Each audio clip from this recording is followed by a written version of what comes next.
Well, thank you, and it is a real pleasure to have the opportunity to participate in this HS Symposium. This is a different audience than I normally interact with, and so my learning curve is very steep here.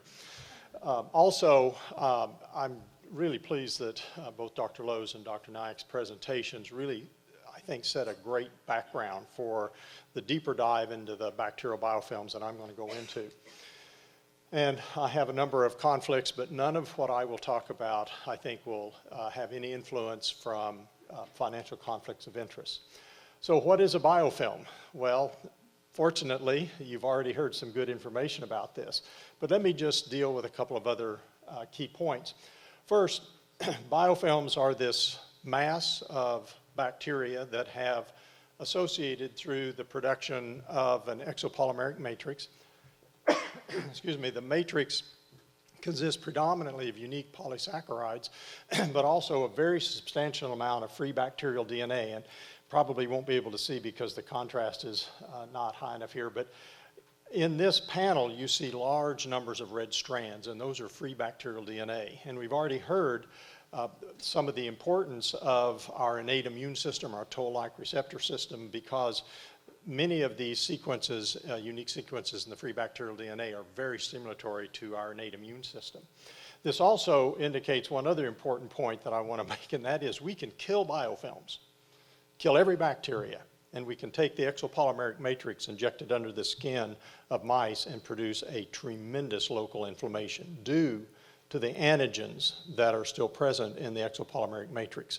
So killing biofilm bacteria is a top priority, but also removing the exopolymeric matrix is critical because it can stimulate chronic inflammation even in the absence of live viable bacteria. This is a scanning electron micrograph from my colleague Matt Malone in Australia that shows a typical biofilm structure, predominantly of staph and some strep type bacteria. And if it was a little bit better contrast, you could see multiple strands of the polysaccharide, as well as incorporating some of the matrix from the dermis of this chronic skin wound. And this is another critical, important fact for us to understand. Biofilms evolved in bacteria to help them attach to surfaces, produce this exopolymeric matrix to develop tolerance to their natural predators, the amoebas and the bacteriophage, because remember, amoebas eat bacteria. Well, unfortunately, the tolerance that the biofilm bacteria provided against their natural predators, the amoebas, also provide tolerance against our amoebas, our neutrophils and macrophages. So bacteria didn't evolve biofilms to cause chronic wounds in us. They did it to evolve the ability to defend against their natural predators.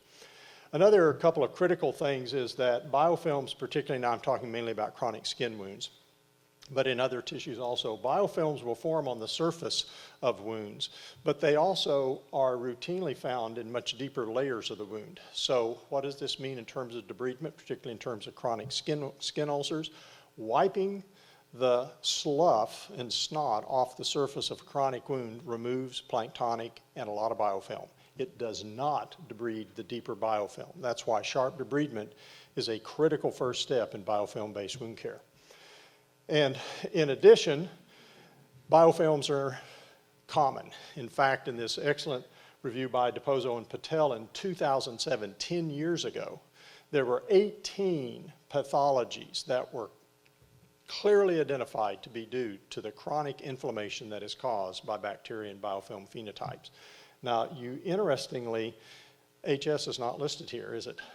But everything else that you know of as a chronic inflammation is. Everything from chronic otitis media, everything from sinusitis, in the orthopedics arena, osteomyelitis and infected hardware, those are biofilm-based diseases. Every piece of hardware that goes through the body, every catheter, every insert, develops a biofilm that eventually leads to the chronic inflammation at the site. And then finally, if we have prosthetic devices such as breast implants, every breast contraction and pain that has to result in removal of the implant is due to a biofilm growing on the silicone surface of the implant. So is HS a form of a biofilm-based disease? These four major classes of chronic skin wounds are all due eventually to chronic bacterial biofilms causing chronic inflammation, as I'll show you the downstream mediators. We cannot heal these until we get rid of the biofilm. Is this another system? Do we need to add the 19th type of pathology to the levels of other diseases? Well, let me just review, because I think Dr. Lowe's did a great job in sort of setting up how bacteria colonizing initially in planktonic could convert into a biofilm phenotype that could eventually lead to the pathologies that you see in HS. Well, we know from the analogy in the chronic skin wounds that what happens is those wounds all started as an acute wound. But at some point, they developed repeated tissue injury, some form of ischemia, and a bioburden that contains both planktonic, but especially biofilm bacteria. This bioburden stimulates chronic inflammation. We heard about the prevalence of the neutrophils in the HS lesions. Exactly the same thing in chronic skin ulcers. These neutrophils, macrophages, and mast cells do exactly what they're supposed to.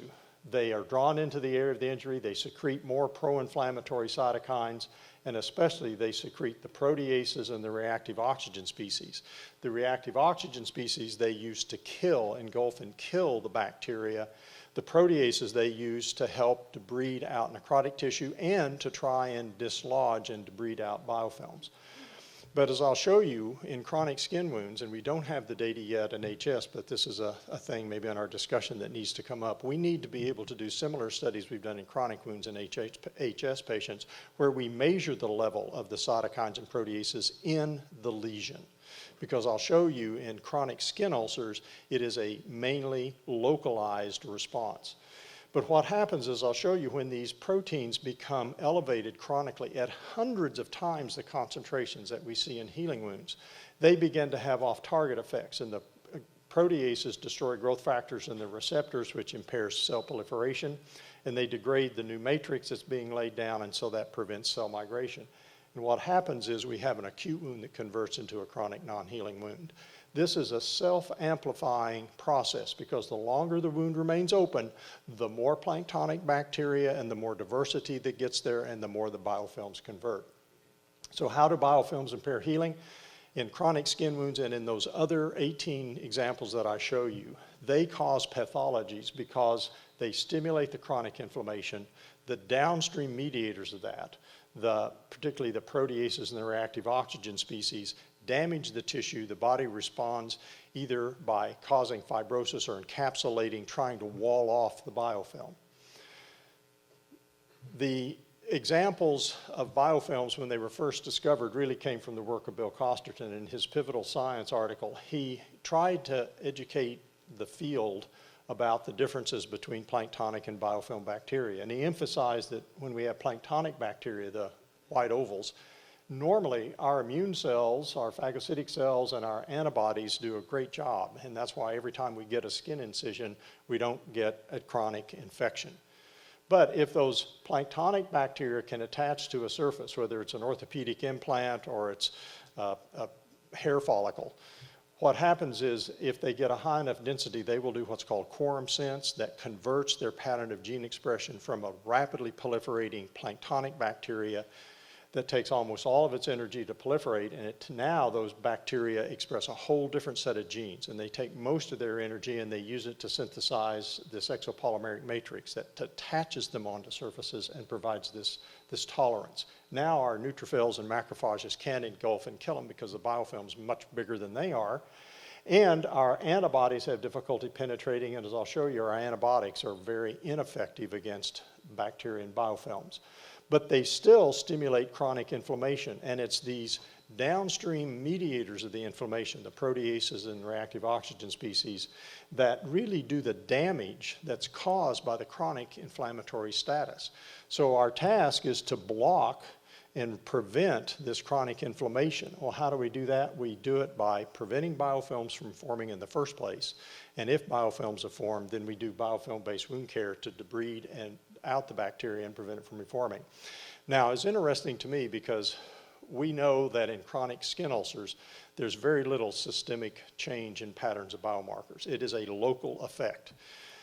But if we look at wound fluids from chronic venous leg ulcers for two of the key cytokines we've already heard about. When patients come in with chronic venous leg ulcers, done with Naomi Tringrove and Mike Stacey in Australia, they get hospitalized. And when they look at the level of TNF or IL-1 in the wound fluids when they present into the hospital, and then 2 weeks later when those wounds are starting to heal because they're getting good biofilm-based wound care, the levels of these pro-inflammatory cytokines decrease. Even more importantly, the downstream effect of those cytokines, that is, the levels of proteases, also tremendously are reduced.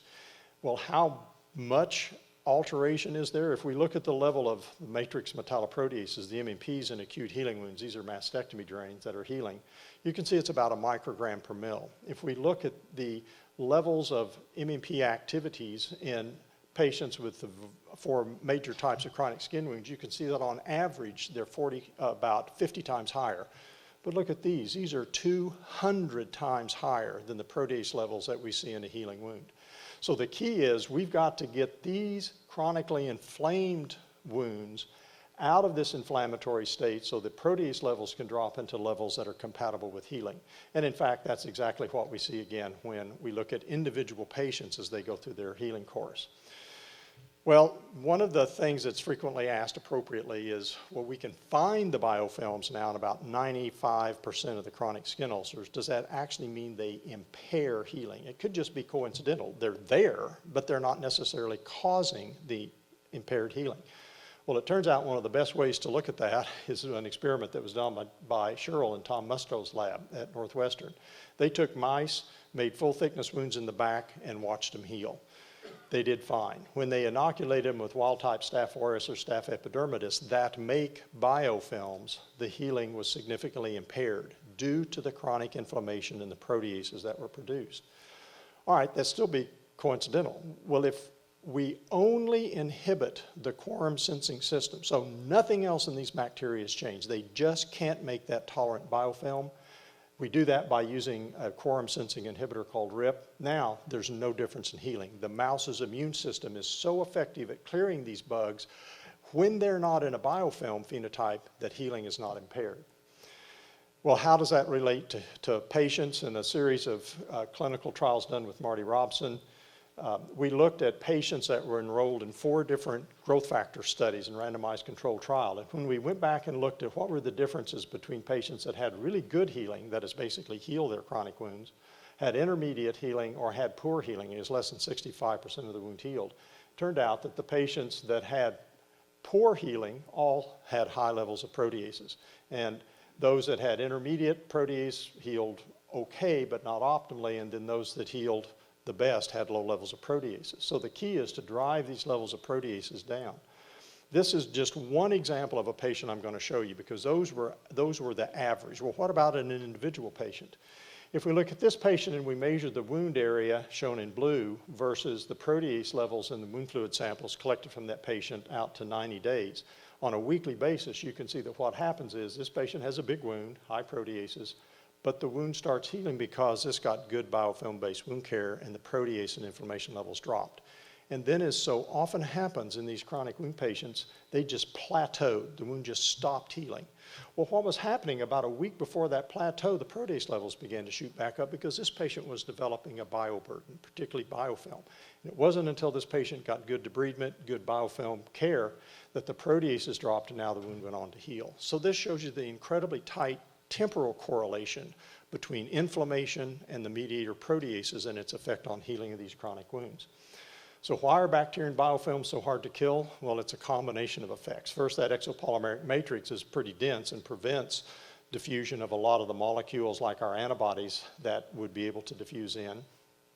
So I'll show you many of the agents that we use to try to kill the biofilm actually get neutralized. They're too chemically reactive. And this is a very dense negative charge in most cases around them. So things that are positively charged have a difficulty penetrating that negatively charged matrix. But probably the biggest reason, and I'll show you, is that as bacteria emerge or form and evolve in this mature biofilms, the center bacteria become metabolically dormant. And one of the key things I want to emphasize, antibiotics only kill metabolically active bacteria. They kill bacteria by interfering with the bacterial systems, the enzymes and the proteins. If a bacteria is not metabolically active, the antibiotics don't kill it. It also creates, as I'll show you, a center in most of these biofilms where there's low oxygen, so this promotes a niche for strict anaerobic bacteria growth. And these biofilms, particularly in chronic skin wounds, and as we saw from Healy's last presentation, Heather's last presentation, that these are not mono species. These are polymicrobial biofilms. So let me show you this. Now, this is an example of where a bacteria is grown in a biofilm, exposed to 1 hour of dilute Dakins, bleach, and then exposed to dead and live stain. Well, the bacteria in the outer layer of the biofilm are killed, but after 1 hour of exposure to bleach that kills every planktonic bacteria in about 10 seconds, there's still a significant amount of live bacteria. And the reason is the hypochlorous acid is so chemically reactive that it doesn't penetrate into the base of the biofilm before it gets chemically neutralized in the outer layers. And this is what's been called the reaction diffusion problem. So simply something that kills planktonic bacteria really fast doesn't necessarily translate into killing biofilms well. Well, what about antibiotics? Because that is a major first-line treatment for HS. Well, if we use planktonic Pseudomonas aeruginosa bacteria and expose them to 50 times MIC of tobramycin, in about 4 hours, we've killed every planktonic bacteria. That's because those are metabolizing bacteria, and that's what antibiotics do. They kill rapidly proliferating bacteria. If we take these same sensitive bacteria, grow them in a biofilm, and expose them to 4 days of that same level of antibiotics, we kill less than 1 log. This is tolerance, not genetic resistance, because if we ultrasonically disperse the bacteria from this biofilm back into planktonic bugs, expose them to the antibiotic, they're killed again.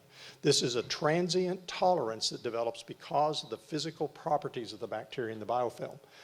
A great example of that comes from Phil Stewart at Montana State, where he took Pseudomonas, transfected them with a plasmid expressing green fluorescent protein only when they're metabolically active. And you can see that only the shell of this mature biofilm mass is metabolically active. The center is not metabolically active. And for the second time, what antibiotics kill? Only metabolically active bacteria. That's why these dormant bacteria persist even in the presence of the antibiotics. Well, can you see a biofilm? So again, my friend Matt Malone in Australia, diabetic foot ulcer. If the screen contrast is a little better, you look at that and you go, I don't see any slime on that.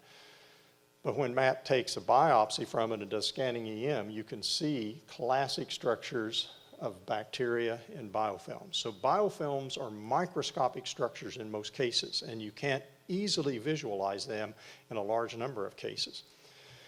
Well, what about HS? So there have been at least 3 or 4 excellent publications that are now starting to ask the question, are there biofilms in HS patients?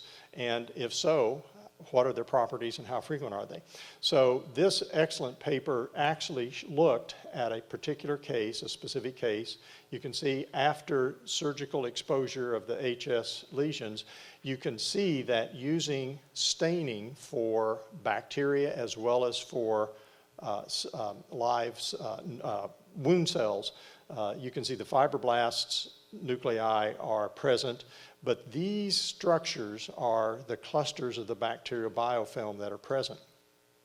And again, this contrast totally washes out, but all of this right here is a huge another biofilm in another patient, another publication. And then you saw this a little bit earlier, I think Dr. Lowe's also showed this. This is a great example showing a continuous biofilm on one of the tracks of an HS lesion. So what we're seeing now is we're beginning to see data that says, yeah, you know, this chronic inflammation in HS really isn't any different than the chronic inflammation we see in all these other situations. There is a critical biofilm component there. Why do the tracks develop? Why does the tissue begin to ulcerate? Why do we form scarring? It's because of what happens when you have chronic inflammation. It's not a different biochemistry. It's the same biochemistry that we see in the others. And in fact, even in early lesions, you can begin to see biofilm masses that are developing at the entrance to the hair follicles. So I think part of the question for this field is, when do we see biofilms starting to develop? How frequent are they? And most importantly, how do you do biofilm-based wound care on HS patients? We know how to do it now on chronic wounds because they're open. We debride the hell out of them and we use good anti-biofilm strategies. I don't know how you do this on HS because this is a new challenge. But my controversial statement to lead us into the discussion is, unless you kill the biofilms and get rid of the remaining matrix, you're not going to get rid of the inflammation. So with that, hopefully I've given you some background, and because of time I'll stop and we can move to the discussion period.